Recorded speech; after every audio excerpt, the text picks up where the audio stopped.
আসসালামু আলাইকুম। স্বাগতম জানাই তানভীর একাডেমির নতুন আরেকটি ভিডিওতে। আজকের ভিডিওটি হচ্ছে পাওয়ার কোয়ারির টিপস অ্যান্ড ট্রিক্স। তা এই টিপস অ্যান্ড ট্রিক্সটি আশা করি আপনাদের অনেক উপকারে আসবে। তা আমাদের একজন শিক্ষার্থী তিনি একটি সমস্যা ফেস করেছিলেন। তার এই সমস্যাটির সমাধান দিয়ে দিয়েছি এবং আমি চিন্তা করলাম যে এটা নিয়ে একটি ভিডিও যদি তৈরি করি আপনাদের অনেকের উপকারে আসবে। তা আমাদের স্টুডেন্ট আসলে যে সমস্যাটি ফেস করেছিলেন তার যেই প্রজেক্টটা ছিল সেটা হলো যে এখানে যদি আমরা একটু লক্ষ্য করি, নিচে আমার ৩টি শিট আছে, ডিভিশন 1, ডিভিশন 2, ডিভিশন 3 এভাবে। এবং ডিভিশন 1-এ ডিভিশন 1-এর যেই এখানে হেডারে আমার যা যা দরকার সেগুলো আমরা এখানে এন্ট্রি করছি এবং প্রতিনিয়ত এটা আপডেট হয়। এখানে নিচে যদি আমরা যাই, প্রতিনিয়ত এটা আপডেট হয়, প্লাস এখানে এপ্রিল মাস পর্যন্ত ডাটা এন্ট্রি হয়েছে, এখানে মে, জুন, জুলাই, আগস্ট, সেপ্টেম্বর এভাবে প্রতি মাসে আপডেট হবে, নতুন করে এন্ট্রিও হতে পারে। ঠিক একইভাবে ডিভিশন 2-তেও হয়, ডিভিশন 3-তেও হয়। কিন্তু সে চাচ্ছে যে এই যে ডিভিশন 1, ডিভিশন 2, ডিভিশন 3 এটার একটা মাস্টার শিট করতে, যেমন এখানে হবে মাস্টার শিট এবং এই ডিভিশন 1, ডিভিশন 2, ডিভিশন 3 এই তিনোটাই এখানে সিরিয়াল ভিত্তিক থাকবে, এখানে সিরিয়াল ভিত্তিক ইনসার্ট হবে এবং আপনি যখন ডিভিশন 1-এ ডাটা এন্ট্রি করবেন বা যা পরিবর্তন করবেন এখানে মাস্টার শিটে অটোমেটিক পরিবর্তন হবে, ডিভিশন 2-তে করলেও সেইটা অটোমেটিক পরিবর্তন হবে। অর্থাৎ এখানে যে কয়টি ডিভিশন থাকুক সেই কয়টা ডিভিশনের যাই পরিবর্তন করেন আপনার মাস্টার শিটে সেটা অটোমেটিক হবে, অর্থাৎ ডাইনামিক পরিবর্তন হবে। তা এই কাজটা আমরা মাইক্রোসফট এক্সেলে কিভাবে করব? পাওয়ার কোয়ারির মাধ্যমে। তা এই কাজটি হয়তোবা প্রথম দিকে করতে কিছুটা সময় আপনার লাগবে, বাট আমি যে কথাগুলো বললাম আপনি একটু ঠান্ডা মাথায় ভেবে দেখুন যে এটা আপনাকে দিন শেষে কতটা হেল্প করতেছে বা আপনার ডাটাটাকে কিভাবে রিপ্রেজেন্ট করতেছে একটু ঠান্ডা মাথায় ভেবে দেখবেন। তা আমরা যখন প্রজেক্টটা করা শুরু করব এবং শেষের দিকে যখন দেখাবো যে আসলে এটার আউটপুট কেমন এসেছে তখন আপনি অবাক হয়ে যাবেন। তা আশা করি ভিডিওটি শুরু থেকে শেষ পর্যন্ত দেখবেন, কোথাও স্কিপ করবেন না। স্কিপ করলে হয়তোবা এমন একটা বিষয় আমরা আলোচনা করেছি বা দেখিয়েছি সেটা আপনি মিস করে ফেললেন এবং এ কারণে দেখা যাবে যে আপনি এই কাজটা পরিপূর্ণভাবে শিখতে পারেননি। ডিয়ার ভিউয়ার্স, ভিডিওর মূল টপিকে যাওয়ার আগে আপনাদের কাছে একটা রিকোয়েস্ট করব, যদি আপনি এই ভিডিওটি ফেসবুকে দেখে থাকেন আমাদের ফেসবুক পেজে, তাহলে প্লিজ এই ভিডিওটি শেয়ার করবেন, আপনার টাইমলাইনে শেয়ার করবেন, যাতে এই ভিডিওটি দেখে আপনার বন্ধুরা বা অন্যরা অনেকটা উপকার পেতে পারে। আশা করি আমার এই রিকোয়েস্টটি আপনারা রাখবেন। তা চলুন ভিডিওর মূল টপিকে চলে যাই। ওকে, এখানে বর্তমানে আমাদের 3টি শিট আছে, আপনারা একের অধিক থাকতে পারে। আমি শিট এই যে 1টা যেটা অতিরিক্ত এখানে ইনসার্ট করছিলাম এটা ডিলিট করে দিই।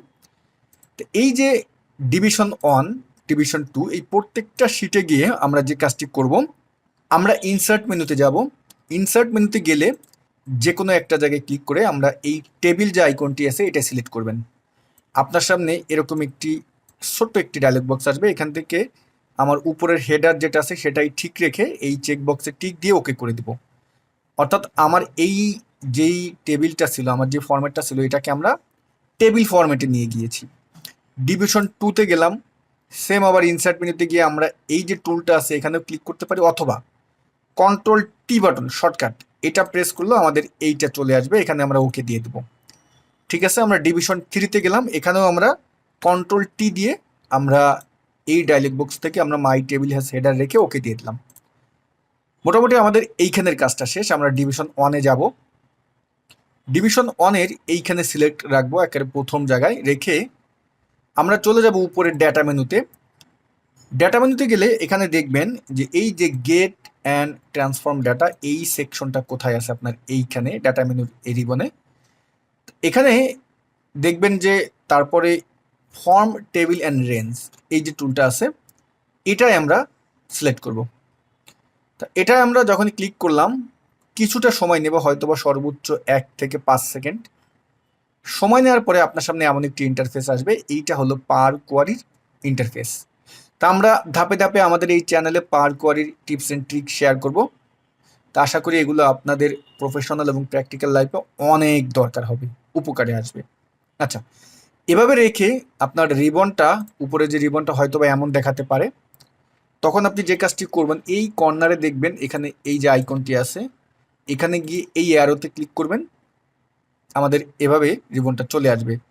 তা অনেকের অটোমেটিক চলে আসতে পারে, না আসলে তো আপনি এখান থেকে যেভাবে দেখালাম এভাবে অন করবেন। এখান থেকে আমরা হোম মেনুতে থাকবো। হোম মেনু থেকে এই জায়গাটা দেখবেন, এই যে কম্বাইন যেই সেকশনটা আছে, এখান থেকে আমরা অ্যাপেন্ড কোয়ারিজ এইখানে আমরা সিলেক্ট করব। এই জায়গায় জাস্ট ক্লিক করেন, করলে আরেকটা ডায়লগ বক্স আসবে অ্যাপেন্ড নাম দিয়ে। এখান থেকে যেহেতু আমার টেবিল, যে আমার শিটটা ছিল, যে ওয়ার্কবুকটা ছিল, ওখানে কয়টা টেবিল ছিল? 3টা টেবিল, মানে 3 বা তার বেশি, বা আপনার যদি একের অধিক হয় সেক্ষেত্রে এখানে দুটি অপশন দেওয়া আছে, দেখেন 2 টেবিলস আর 3 অর মোর টেবিলস। তা আমার যেহেতু ওখানে 3 ছিল, অর্থাৎ 2 এর অধিক, তাহলে আমরা এইটাই সিলেক্ট করব।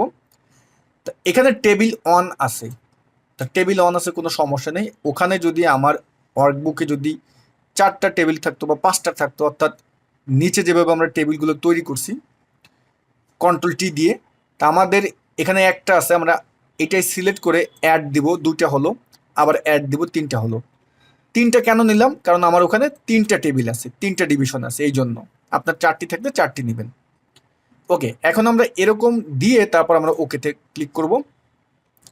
ডান পাশে কিন্তু আমরা অ্যাপেন্ড স্টেপের যে ফিল্ডটা, এটা দেখতে পারতেছি। আপনি যদি এখন যে মনে করলেন যে যতদূর পর্যন্ত কাজ করছেন এই পার্ট করিতে এতটুকুন আপনার ভুল হয়েছে, তো এখানে প্রত্যেকটা পার্ট কিন্তু দেওয়া আছে, যে তুমি সোর্স ফাইলটা আনছো, এখান থেকে যা যা করছো সেই স্টেপগুলো এখানে দেওয়া আছে।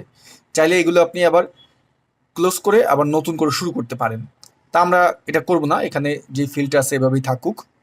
এরপরে আমরা যে কাজটি করব, হোম মেনুতে যাব, এখান থেকে এই যে অ্যাডভান্স এডিটর, এই যে এটাই আপনারা এখন ক্লিক করবেন। অ্যাডভান্স এডিটরে ক্লিক করলাম, অ্যাডভান্স এডিটরে আমাদের ডায়লগ বক্স আসলো।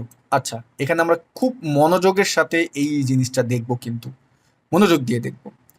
দেখুন উপরে যে আমাদের পার্টটা আছে, উপরে যে এই লেখাটা, এই সোর্স, এখানে এটাকে এখন আমরা কারুকাজ করবো, এটা এখানে এই ফিল্ডটাই কারুকাজ করব। তা আমরা যে কাজটি করবো, একেবারে প্রথমে এইখানে মাউসের কার্সারটি রাখবেন, অথবা এখানে যদি না যায় কিবোর্ডের লেফট অ্যারো বাটন প্রেস করে একেবারে প্রথম দিকে যাবেন, গিয়ে আপনি এটাকে সিলেক্ট করবেন, কন্ট্রোল সি দিয়ে কপি করবেন। আমরা কন্ট্রোল সি দিয়ে কপি করলাম, লাস্টে এসে ইন্টার দেন, আবার অ্যারো বাটন প্রেস করে আমরা একেবারে প্রথম দিকে যাচ্ছি, কন্ট্রোল ভি দেন, আবার ইন্টার দেন, অ্যারো বাটন প্রেস করে প্রথমে গেলাম, কন্ট্রোল ভি দেন। তা আমি এখানে 3টা কেন নিলাম? যেহেতু আমার ওইখানে 3টা টেবিল আছে, এই জন্য।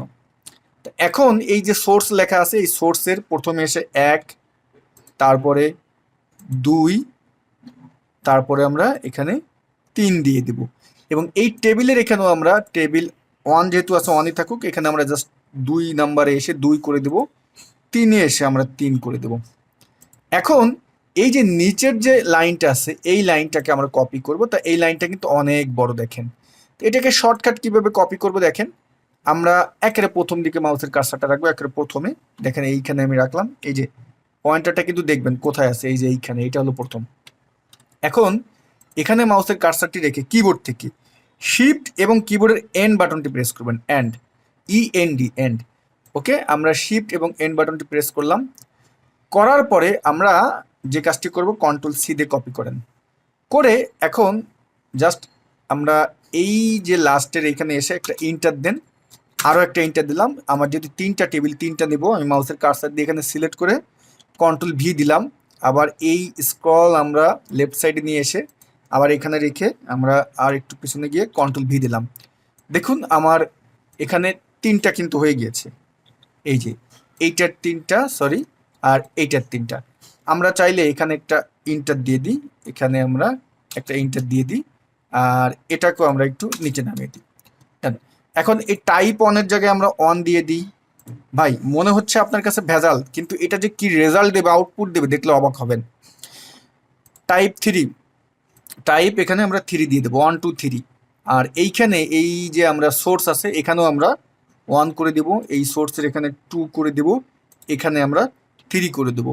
আর এই যে লাইনটা আছে এই লাইনটার এখানে আমরা চেঞ্জ টাইপ এখানে 1 করে দিব, এখানে আমরা 2 করে দেব, এখানে আমরা 3 করে দেব। দেখেন টোটালে আমরা কয়টা পরিবর্তন করলাম, এইখানটায় একটা পরিবর্তন, তারপর আমরা এইখানে পরিবর্তন, আর এইগুলো আমার যেহেতু একটা লাইন ছিল পরবর্তীতে আমি সেগুলো কপি করে এখানে পেস্ট করছি, পরে এই লাইনগুলো আমি পেস্ট করছি এবং এইখানে আমরা পরিবর্তন করছি, এইখানে আমরা পরিবর্তন করছি, আর এইখানে আমরা এই যে এই পার্টটা আমরা পরিবর্তন করছি 1 2 3 এভাবে, যেহেতু আমার 3টা টেবিল। ডান। এখন এই নিচে দেখেন ডান লেখা আছে, এই ডানে আপনি ক্লিক করেন। ডানে ক্লিক করার ফলে আমার এখানে যেমনই আসছে থাকুক, কোনো টেনশন করবেন না। জাস্ট আপনি এখন এই যে ক্লোজ অ্যান্ড লোড এই আইকনটি আছে এখানে গিয়ে একটা ক্লিক দিয়ে দেন, জাস্ট দেখবেন এখন ম্যাজিক। আচ্ছা, আমাদের এখানে মূল যে মাস্টার শিটটা সেটা চলে এসেছে টেবিল 1 নাম দিয়ে। আমরা এইটাকে সিলেক্ট করে আমরা যদি এমএস মাস্টার শিট দিয়ে দেখি এটা আমার কি রেজাল্ট আসবে। দেখুন, তো দেখুন মাস্টার শিট দিয়ে আমি তৈরি করে ফেললাম। এখন আমাদের যেটা হবে দেখেন এখানে টোটালে কয়টা রোজ সেটাও কিন্তু দেখাচ্ছে। এখানে আমরা মাউসের কার্সর নিয়ে দেখতে পারতেছি এটা হলো কোয়ারিজ অ্যান্ড কানেকশনের ফিল্ড, এই ফিল্ডটা আমাদের দরকার হবে। দেখেন, আচ্ছা আমরা এখন কি চেয়েছিলাম, অর্থাৎ আমার যেই শিক্ষার্থী সে কি চেয়েছিল এরকম একটা মাস্টার শিটটা আমার চলে আসলো। আমরা টেবিল ডিজাইনে গিয়ে এখান থেকে টেবিল স্টাইলটা আমরা পরিবর্তন করতে পারি। আপনি যেই স্টাইল দিতে চান, আমি কোন স্টাইলটা দেবো, আমি ধরেন এই স্টাইলটা দিলাম, এটাই থাকলো। এটা রেখে আমরা এখন ডিভিশন 1-এ গেলাম।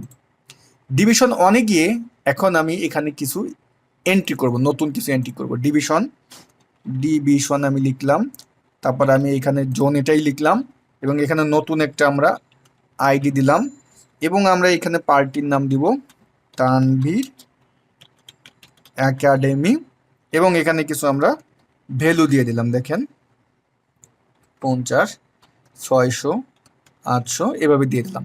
এখানে লক্ষ্য রাখবেন এখানে কিন্তু তানভীর একাডেমি লাস্টে আছে। আচ্ছা, আমরা মাস্টার শিটে গেলাম। আমরা ডিভিশন 1-এর একদম শেষের দিকে যদি আসি, দেখেন এখানে কিন্তু ডিভিশন 1 ডিভিশন 2 সব কিন্তু সিরিয়াল মোতাবেক হয়ে গেছে। এই যে দেখেন এখানে ডিভিশন 1-এর শেষে আছে কি, দেখেন এখানে নান্ন স্টোর এবং আমাদের এই জায়গাটা আছে 2790 এইভাবে। আচ্ছা, আমরা এখন এখানে রেখে আমরা এই ডান পাশে এই ফিল্ডটা অন করব। এটা অন করে এখানে রাইট বাটন সিলেক্ট করে জাস্ট এই যে রিফ্রেশ আছে রিফ্রেশ দিয়ে দেন। রিফ্রেশ দেওয়ার সঙ্গে সঙ্গে আমরা এখন যদি ডিভিশন 1-এর একদম শেষের দিকে আসি, এই যে শেষের দিকে কোথায় এইখানে দেখেন এই যে চলে এসেছে তানভীর একাডেমি, এই যে সুন্দর করে চলে এসেছে। আপনি চাইলে এখানে আমরা এভাবে ফিল্টার করেও রেজাল্টটা দেখতে পারি। আমাদের আউটপুটে কিন্তু আমরা এখানে সুন্দরভাবে এই যে তানভীর একাডেমি দেখেন সুন্দরভাবে দেখতে পারতেছি। ক্লিয়ার? এটা ছাড়াও এখন আরও যে সুবিধা পাবেন, আমি ফিল্টারটাই করে দিই। আপনি ডিভিশন 2-তে বা ডিভিশন 1-এ আমার এই রেজাল্টটা যেহেতু ছিল কোন মাস পর্যন্ত, এপ্রিল মাস পর্যন্ত, তাই না? আমরা এখন এখানে নতুন একটা মাস এন্ট্রি করব। আমরা এখানে গিয়ে ইনসার্ট দিলাম, এটা কি দিব মে আমরা কত দিব 22। ওকে, এভাবে রাখেন। ডিভিশন 2-তেও গেলাম, এখানেও আমরা ইনসার্ট দিলাম, এটাও আমরা মে 22 করে দিলাম। ডিভিশন 3-তেও গেলাম, যেহেতু আমার মে মাসের রেজাল্ট এখন এখানে দরকার, আমি এখানে মে 22 করে দিলাম। আচ্ছা, এখন আমরা মাস্টার শিটে গেলাম, এখানে গিয়ে এখানে যদি এখন এই যে এই টেবিলের এখানে এসে ধরুন আপনার এই এই এই ফিল্ডটা নেই, এটা আপনি ক্লোজ করে দিলেন। এখন এটা কিভাবে আনবেন, আমি যখন এখানে সিলেক্ট করলাম উপরে এই যে কোয়ারি নামে একটা কিন্তু আমাদের টেবিল আসছে, মানে মেনু আসছে। দেখেন এখানে গিয়ে জাস্ট এই যে রিফ্রেশ দিয়ে দেন। দেখেন আমাদের মে কি চলে আসছে, লক্ষ্য করেন এই যে আমাদের মে ফিল্ডটা কিন্তু চলে আসছে। এবং এই 3টা শিটে আপনি এখন যাই লিখবেন যাই করবেন জাস্ট এখানে এসে এই কোয়ারিতে গিয়ে জাস্ট এখান থেকে রিফ্রেশ করে দিবেন, আপনার কাজ হয়ে যাবে। এই টপিকটা অর্থাৎ এই ব্যবহারটা অনেকের দরকার হবে, আমি গ্যারান্টি দিয়ে বললাম, এবং আপনার প্রফেশনাল লাইফকে আরও বেশি সহজ করে দিবে। আজকের যে টপিকটা নিয়ে আমরা টিউটোরিয়ালটি তৈরি করলাম, তা যদি ভিডিওটি আপনাদের উপকারে এসে থাকে বা ভালো লেগে থাকে একটি লাইক দিবেন, আপনার মূল্যবান মতামতটি জানাতে ভুলবেন না। সবাই ভালো থাকবেন, আল্লাহ হাফেজ।